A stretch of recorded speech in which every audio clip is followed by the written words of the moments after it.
INS വിക്രാന്തിന്റെ location അന്വേഷിച്ച് വിളിച്ച രാഘവൻ എന്ന പേരിൽ വിളിച്ച മുജീബ് റഹ്മാൻ അയാൾ പാക് ചാരനാണോ? ഇപ്പോൾ സംശയിക്കേണ്ടിയിരിക്കുന്നു. അങ്ങനെ ഒരു പൂർണ്ണ വിവരം ഇതുവരെയും കിട്ടിയിട്ടില്ല. പക്ഷേ ഇയാളുടെ കാര്യങ്ങളൊക്കെ വലിയ സംശയകരമാണ്. കാരണം അതീവ ദുരൂഹമായിട്ടുള്ള ചില കാര്യങ്ങൾ ഇയാളിൽ നിന്ന് ലഭിച്ചുകൊണ്ടിരിക്കുകയാണ്. അതിലൊന്നാമത്തെ കാര്യമെന്ന് പറയുന്നത് ഇയാളുടെ സോഷ്യൽ മീഡിയ അക്കൗണ്ടുകൾ പാകിസ്ഥാൻ അക്കൗണ്ടുകളുമായി ബന്ധപ്പെട്ടിരിക്കുന്നു. അവിടുത്തെ പല പേജുകളും ഇയാൾ ഫോളോ ചെയ്യുന്നുണ്ട്, പലരെയും ഇയാൾ ബന്ധപ്പെടുന്നുണ്ട്. ഇയാളുടെ അക്കൗണ്ടുകളിൽ ആ വിധത്തിലുള്ള സാഹിത്യങ്ങൾ, രാഷ്ട്രീയങ്ങൾ, ഭീകരവാദ പ്രവർത്തനത്തിന് വേണ്ടിയുള്ള ലഘുലേഖകൾ ഇതെല്ലാം വായിക്കുന്നു. അത്തരത്തിലുള്ള കണ്ടന്റുകൾ ഇയാൾ കൃത്യമായി ഒബ്സർവ് ചെയ്യുന്നു, അതിനെപ്പറ്റി പഠിച്ചുകൊണ്ടിരിക്കുന്നു. അങ്ങനെ വരുമ്പോൾ മതമൗലികവാദത്തിൻ്റെ പിന്തുടർച്ചയായിട്ടുള്ള ഈ പ്രവർത്തനം ഭീകരവാദത്തിന് ഏറ്റവും പ്രാധാന്യമർഹിക്കുന്ന രീതിയിലാണ് അയാൾ ചെയ്തുകൊണ്ടിരിക്കുന്നത്. അതുകൊണ്ട് തന്നെ ഇയാളെ വലിയ രീതിയിൽ സംശയിക്കേണ്ടിയിരിക്കുന്നു എന്നുള്ളതാണ്. നമ്മളൊന്ന് ആലോചിച്ച് നോക്കൂ. ഇയാൾ വൈകുന്നേരമാവുന്നു, രാത്രിയിലാണ് ഈ യുദ്ധം കൊടുമ്പിരിക്കൊണ്ടിരിക്കുന്ന സമയത്ത് ഏഴിമല നാവിക അക്കാദമിയിലേക്ക് വിളിക്കുന്നു. വിളിച്ചതിന് ശേഷം അവിടുത്തെ നാവിക ആസ്ഥാനത്തേക്ക് വിളിച്ചതിന് ശേഷം ചോദിക്കുകയാണ്, നമ്മുടെ രാജ്യത്തിൻ്റെ പ്രധാനപ്പെട്ട കപ്പലാണ് INS വിക്രാന്ത്, വിമാനവാഹിനി കപ്പൽ, യുദ്ധമുഖത്ത് നിൽക്കുന്ന കപ്പലിനെ പറ്റി ചോദിക്കുകയാണ്. ഇതിൻ്റെ ലൊക്കേഷൻ എവിടെയാണ്? PMOയുടെ, അതായത് പ്രധാനമന്ത്രിയുടെ ഓഫീസിൽ നിന്നാണ് വിളിക്കുന്നത്. എന്തൊരു മനസ്ഥിതിയാണ്, ധൈര്യമാണ്. അപ്പം ഇത് ഇയാൾ ചെയ്യുമ്പോൾ ഇയാൾക്ക് അറിയില്ല ഇതെങ്ങനെയാണ് സാധാരണഗതിയിൽ നിന്ന്. PMOയിൽ നിന്ന് ഒരിക്കലും ഇങ്ങനെ ഒരു ഡയറക്റ്റ് കോൾ വരില്ല. അവർക്ക് പ്രത്യേകമായ ചാനലുകളുണ്ട്, കമ്മ്യൂണിക്കേറ്റ് ചെയ്യാനുള്ള ആൾക്കാരുണ്ട്. PMOയുടെ അണ്ടറിൽ വിവിധ സേനകൾ, അത് ആഭ്യന്തര വകുപ്പിൻ്റെ ആയാലും പ്രതിരോധ വകുപ്പിൻ്റെ ആയാലും കീഴിലുള്ള വിവിധ സേനകളുമായിട്ട് കമ്മ്യൂണിക്കേറ്റ് ചെയ്യാൻ ആൾക്കാരുണ്ട്. അത് പ്രധാനമന്ത്രിയെ ധരിപ്പിക്കാനുള്ള ആൾക്കാരുമുണ്ട്. ഇതിനെല്ലാം പുറമെ ഇതെല്ലാം കോർഡിനേറ്റ് ചെയ്ത് സംസാരിക്കുന്നതിന് പ്രത്യേകമായ രീതികളുണ്ട്. ഈ രീതികൾക്ക് ഒന്നുമില്ലാതെ വെറുതെ ഒരു ഫോണിൽ നിന്ന് വിളിച്ചിട്ട് ചോദിക്കുകയാണ് ഇന്ന ആൾക്കാർ. സ്വാഭാവികമായിട്ട് അവിടുത്തെ റിസപ്ഷനിലോ അവിടുത്തെ ഫ്രണ്ട് ഓഫീസിലോ ഒക്കെ ആയിരിക്കും കിട്ടുന്നത് കോള്. അവർ ചോദിക്കുക, അവർക്ക് സംസാരിക്കാൻ കഴിയില്ലല്ലോ. അവർ കൺസേൺഡ് ഡിപ്പാർട്ട്മെൻറ്റിന് പോലും കൈമാറിയിട്ടുണ്ടാവില്ല. ഇങ്ങനെ ഒരു കോൾ വന്നപ്പോൾ അവർ വേണ്ട ഉദ്യോഗസ്ഥരെ അറിയിച്ചിട്ടുണ്ടായിരിക്കും എന്നുള്ള. മിലിറ്ററി ഇൻ്റലിജൻസ് പോലെ തന്നെ നേവിക്ക്, ആർമിക്കൊക്കെ ഇൻ്റലിജൻസ് ഉള്ളതുപോലെ നേവിക്കും ഇൻ്റലിജൻസ് ഉണ്ട്. അവർ അപ്പോൾ തന്നെ പോലീസിൽ പരാതി നൽകിയിട്ടുണ്ട്. പോലീസ് ഈ കാര്യത്തെ പറ്റിയിട്ട് കൃത്യമായിട്ട് അന്വേഷിക്കുന്നു. അന്വേഷിച്ചതിന് ശേഷം ഇയാളുടെ ഫോൺ നമ്പർ ട്രേസ് ചെയ്യുന്നു. സാധാരണഗതിയിൽ നമുക്ക് ഇൻ്റർനെറ്റ് വഴിയൊക്കെ ഫോണിൻ്റെ ഡീറ്റെയിൽസ്, നമ്പറിൻ്റെ ഡീറ്റെയിൽസും ഒക്കെ കിട്ടും. ട്രൂ കോളർ ഉണ്ട്, അതുപോലുള്ള കാര്യങ്ങൾ. അത് പ്രീമിയം അക്കൗണ്ട് ഉണ്ടെങ്കിലൊക്കെ നമുക്ക് കൂടുതൽ വിവരങ്ങൾ കിട്ടും. ഇല്ലെങ്കിൽ തന്നെ തിരഞ്ഞാൽ, ഫോൺ നമ്പർ വെച്ച് തിരഞ്ഞാൽ അഡ്രസ്സ് കിട്ടുന്ന അക്കൗണ്ടുകൾ, വെബ്സൈറ്റുകൾ വരെ ഇന്നുണ്ട്. അപ്പോൾ അങ്ങനെ ഇരിക്കെ ഇയാളുടെ ഡീറ്റെയിൽസ്, ഈ പറയുന്ന വ്യക്തിയുടെ ഡീറ്റെയിൽസ് എടുക്കാൻ പോലീസിന് പെട്ടെന്ന് കഴിയുന്നില്ല. പോലീസ് സൈബർ പോലീസിൻ്റെ സഹായത്തോടു കൂടി ഇയാളുടെ ഡീറ്റെയിൽസ് എടുക്കുന്നു. ഇയാൾ എവിടെയാണെന്ന് കണ്ടെത്തുന്നു, ഇയാളെ പിടിക്കുന്നു. നമുക്കറിയാം ഏത് പശ്ചാത്തലത്തിലാണ് കേരളം ഇന്ന് നിൽക്കുന്നതെന്ന്. പ്രധാനമന്ത്രി നരേന്ദ്രമോദി വിഴിഞ്ഞത്ത് വരുന്നതിന് തലേ ദിവസം വഴി തിരുവനന്തപുരത്തെ റെയിൽവേ സ്റ്റേഷനും സെക്രട്ടേറിയറ്റിലും അടക്കം ബോംബ് സ്ഫോടനം നടത്തുമെന്നുള്ള ഭീഷണി വന്ന സംസ്ഥാനമാണത്, വിമാനത്താവളത്തിലടക്കം. അങ്ങനെ ഒരു സംസ്ഥാനത്ത് നിന്നാണ് INS വിക്രാന്തിൻ്റെ, രാജ്യത്തിൻ്റെ ഏറ്റവും വലിയ രഹസ്യത്തിൻ്റെ വിശദാംശങ്ങൾ ചോദിച്ചുകൊണ്ട് ഒരാൾ ഫോൺ ചെയ്യുന്നത്. നമുക്കെന്ത് സുരക്ഷിതത്വമാണ് ഈ സംസ്ഥാനത്തുള്ളത്? ഈ സംസ്ഥാനത്തിൻ്റെ ഗതി എങ്ങോട്ടാണ്? ഇവിടെ ഉണ്ടാകുന്ന ഈ മതമൗലികവാദവും ഭീകരവാദത്തിൻ്റെയും വിത്ത് മുളപ്പിക്കൽ കേന്ദ്രമായി കേരളം മാറിക്കൊണ്ടിരിക്കുന്നു. ഭീകരതയുടെ കേന്ദ്രം, ഭീകരതയുടെ വിത്തിട്ട് മുളപ്പിച്ചെടുത്ത് കൊണ്ടുവന്ന് വൻ വൃക്ഷമാക്കി അതിർത്തിയിലിട്ട് നമ്മുടെ സൈനികരെ തന്നെ കൊല്ലുന്ന ഒരു ബോംബ് ഫാക്ടറിക്ക് സമാനമാണ് കേരളത്തിൻ്റെ ഇന്നത്തെ അവസ്ഥ എന്നുള്ളതാണ് ഇതിൽ നിന്ന് മനസ്സിലാകുന്നത്. ഇയാൾ സഹോദരിമാർക്കൊപ്പം താമസം.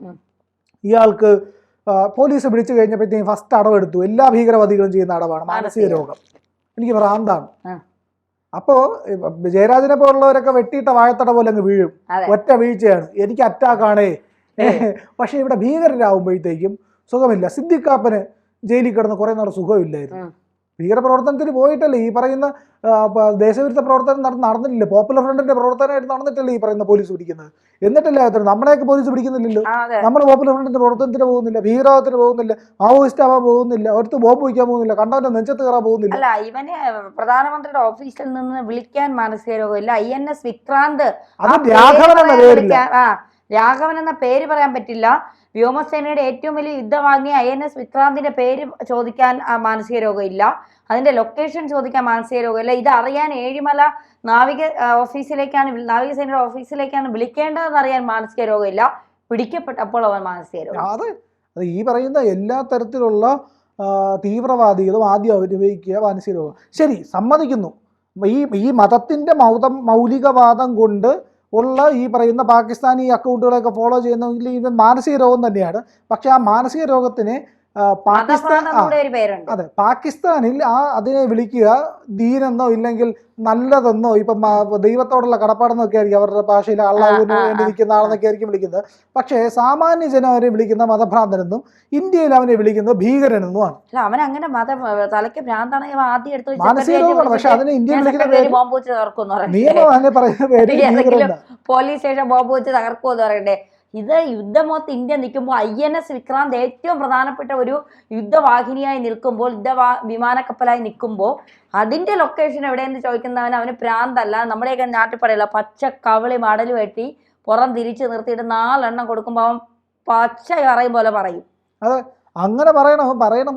കാരണം ഇവനെ കൃത്യമായിട്ട് ഒബ്സർവ് ചെയ്യണം. ഇവന്റെ കുടുംബ പശ്ചാത്തലം എന്താണ്, വീട്ടുകാർക്ക് ഈ ഭീകര പ്രവർത്തനവുമായിട്ട് ബന്ധമുണ്ടോ, ഇയാളുടെ കുടുംബാംഗങ്ങൾക്ക് ഭീകരവാദ പ്രവർത്തനവുമായിട്ട് ബന്ധമുണ്ടോ, അവരിൽ ആരെങ്കിലും ഇയാളുടെ അളിയന്മാരോ അനന്തരവന്മാരോ ഈ പറയുന്ന കൂടപ്പിറപ്പുകളോ വീട്ടിലുള്ള മറ്റേതെങ്കിലും വ്യക്തികളോ ഭീകരരാണോ, ഭീകര പ്രവർത്തനം ഉണ്ടോ എന്നുള്ളത് അന്വേഷിക്കണം.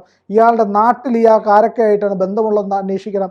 ഇയാളുടെ ഈ സാമൂഹ്യ മാധ്യമ അക്കൗണ്ട് വഴി ഇയാൾ ബന്ധപ്പെടുത്ത ആൾക്കാരായിരിക്കുമെന്ന് അന്വേഷിക്കണം. അവർക്ക് ഈ പറയുന്നത് പോലെ പാകിസ്ഥാനിലെ അക്കൗണ്ടുകൾ ഇയാൾ ഫോളോ ചെയ്യുന്നത് പോലെ ഫോളോ ചെയ്യുന്നുണ്ടോ, ഭീകരവാദ അക്കൗണ്ടുകൾ ഫോളോ ചെയ്യുന്നുണ്ടോ എന്നുള്ളത് പരിശോധിക്കണം.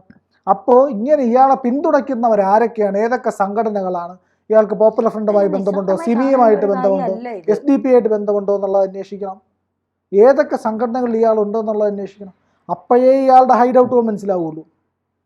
മറ്റെന്തൊക്കെ പ്രവർത്തനം മുമ്പ് നടത്തിയിട്ടുണ്ട്, ഈ പറഞ്ഞ സെക്രട്ടേറിയറ്റിലൊക്കെ ബോംബ് വെച്ചെന്ന് വിളിച്ച് പറഞ്ഞത് ഇയാളാണോ എന്ന് അന്വേഷിക്കണം. തീർച്ചയായിട്ടും മനസ്സിലായില്ലേ? ഈ പറഞ്ഞ പോലെ വിമാനങ്ങൾക്ക് ബോംബ് വയ്ക്കുമെന്ന് പറഞ്ഞാൽ ഇയാൾക്ക് പങ്കുണ്ടോ, ഡൽഹിയിൽ ബോംബ് വയ്ക്കുന്നതിൽ ഇയാൾക്ക് പങ്കുണ്ടോ എന്നുള്ളത് അന്വേഷിക്കണം.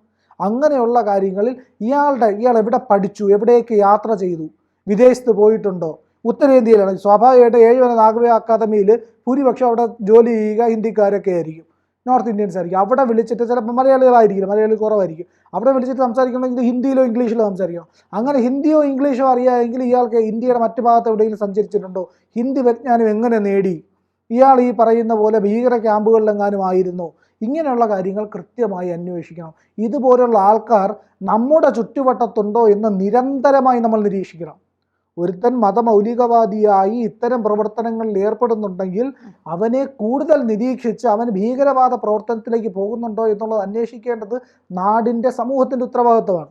അങ്ങനെ വരുമ്പോഴേ ഇതുപോലുള്ള മുജീബ് റഹ്മാന്മാർ ഇനി ഉണ്ടാവാതിരിക്കുകയുള്ളൂ. രാഘവൻ നമ്പൂരി എന്ന പേരിട്ട് നമ്മുടെ രാജ്യത്തിൻ്റെ രഹസ്യം ചോർത്താതിരിക്കുകയുള്ളൂ.